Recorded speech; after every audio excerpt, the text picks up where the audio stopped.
विरामानंतर आपल्या सगळ्यांचं स्वागत। बातमी ठाण्यातून। पवार गटाच्या गोटातून वाढत्या महागाई विरोधामध्ये पवार गट आक्रमक झालेला आहे। ठाण्यामध्ये पवार गटाकडून थाळीनाद मोर्चा काढण्यात आला।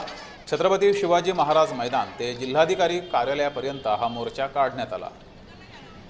लाटण्याने थाळी वाजवत महिला मोर्चामध्ये मोठ्या संख्येने सहभागी झाल्या होत्या। आमदार जितेंद्र आव्हाड यांच्या नेतृत्वाखाली या मोर्चाचं आयोजन केलं गेलं।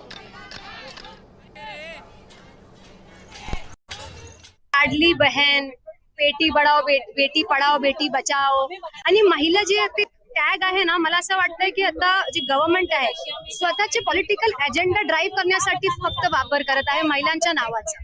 विमेन रिझर्वेशन, हमारी बहन, हमारी बेटी। अरे तुम्ही मला माझं एक प्रश्नाचं उत्तर द्या। जेव्हा महागाई वाढतात तेव्हा सर्वात जास्त सफर कोण करत आहे? एक महिला सफर करत आहे ना, कारण की महिलांना घर चालवावं लागतं आणि जेव्हा when the kitchen suffers the nation suffers।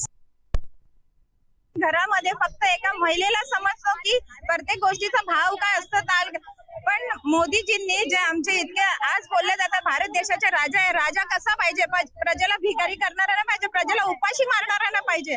राजा फिरतोय देशी विदेशी सर्वीकडे फिरतोय आणि दुसऱ्यांना नियम लागू की तुम्ही एक वेळचं जेवायचं नाही, तुम्ही हे वापरायचं नाही, तुम्ही ते करायचं नाही, हे नाही, मग काय करायचं? आम्ही मरायचं का?